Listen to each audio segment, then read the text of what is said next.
Outro crime muito comum que é relacionado aí à Maria da Penha é o crime de ameaça. O crime de ameaça tem que se atentar que somente se procede mediante representação. Artigo 147, parágrafo 1 do Código Penal. Aí, pessoal, aqui é o seguinte, com relação a crime de ameaça, o entendimento que prevalece é que o comparecimento da vítima à delegacia para registrar a ocorrência, isso já é entendido como uma representação tácita.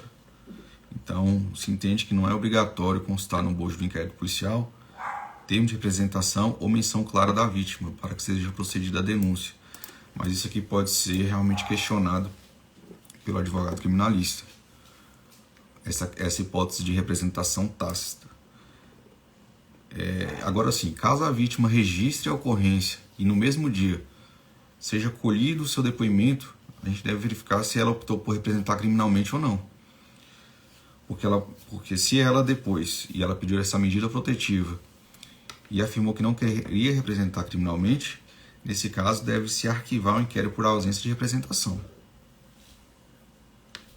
Porque, assim, na prática, a mulher pode ir na delegacia, ela pode pedir aquelas medidas protetivas e pode não representar criminalmente.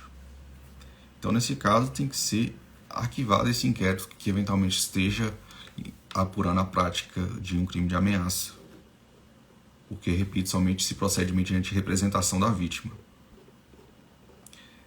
Agora sim, tem um detalhe.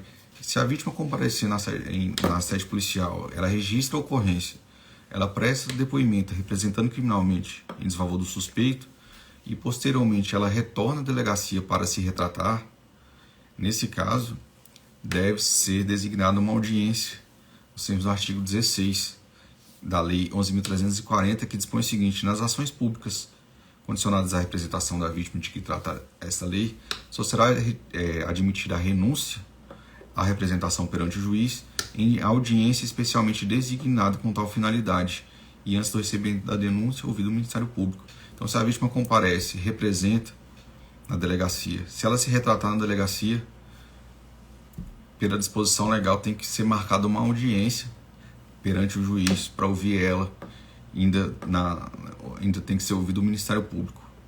Isso é um cuidado que a lei teve, porque em Maria da Penha é muito comum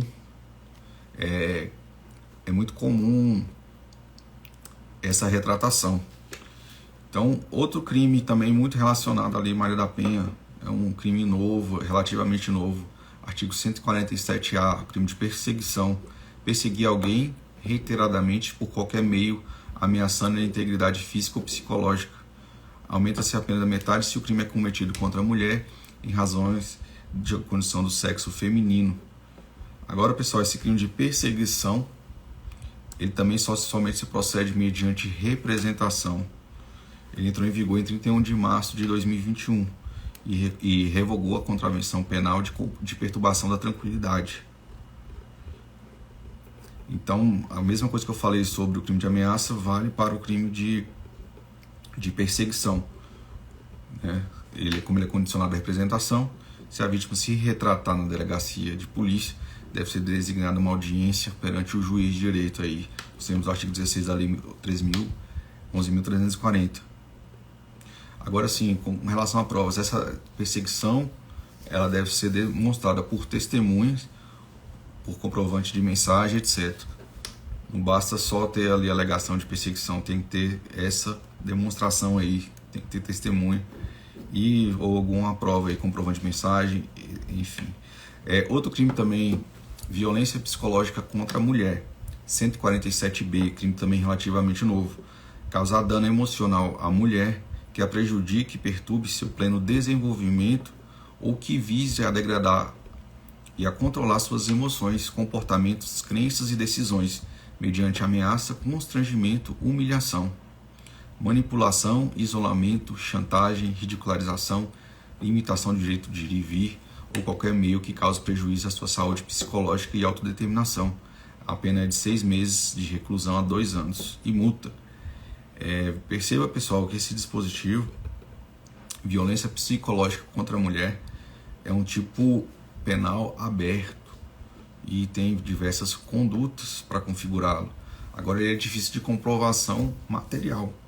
porque é necessário demonstrar que a mulher sofreu esse dano emocional que causou prejuízo à sua saúde psicológica e autodeterminação. Então, a gente pode dar o exemplo dessas vítimas que desenvolvem depressão, síndrome do pânico, crise de ansiedade, entre outros. Mas para se configurar a prática desse crime, é necessário, pessoal, laudo psicológico. E geralmente, na maioria dos casos ainda, não tem esse laudo psicológico aí nos autos. Então isso aí acaba afastando aí a comprovação da prática desse crime. Então, se você atua como advogado criminalista e o cliente está respondendo pela prática desse crime de violência psicológica contra a mulher, verifica no inquérito policial se foi produzido esse laudo psicológico. E se não foi, não tem a materialidade, não tem a comprovação da prática desse crime. Outro crime também relativamente comum ligado aí à violência, à situação de violência doméstica familiar contra a mulher, crime de violação de domicílio, previsto no artigo 150 do Código Penal. Então o que acontece, pessoal? Muitas vezes o ofendido ele é afastado do lar, mas ele pega e sem autorização da mulher, ele volta e invade aquele lar que pertence não mais a ele, mas à mulher. Então nesse caso, ele pode praticar, ao fazer essa conduta, o crime do artigo 150, violação de domicílio, ainda pratica aquele crime de descumprimento de medida protetiva, e esse descumprimento ainda enseja impossível decreto de prisão preventiva. Então perceba a gravidade de uma conduta. E o detalhe, se esse crime de violação de domicílio ocorreu durante a noite, a pena ainda é agravada. Outro crime também relacionado a Maria da Penha, crime de dano, artigo 163 do Código Penal. Agora o crime de dano, pessoal, ele é de ação privada. Então tem que ver, né, se houve, ele somente se procede mediante queixa, mas também já vi muito na prática. Outro crime também ligado a Maria da Penha, crime de estupro, artigo 213 do Código Penal, que é constranger alguém mediante violência ou grave ameaça a ter condição carnal ou a praticar ou permitir que com ela se pratique outro ato libidinoso. Então, essa hipótese de estupro marital, ou seja, a mulher não quer mais manter nenhuma relação, né, sexual com a vítima, e mesmo casados, às vezes um homem ele vai lá e quer ter essa relação sexual de forma a obrigar a mulher contra a sua própria vontade. Então esse caso de estupro marital é relativamente comum. E aqui ainda tem uma causa de aumento se a conduta resultar lesão corporal grave ou se a vítima era maior de 18 menor de 14, é reclusão de 8 a 12 anos.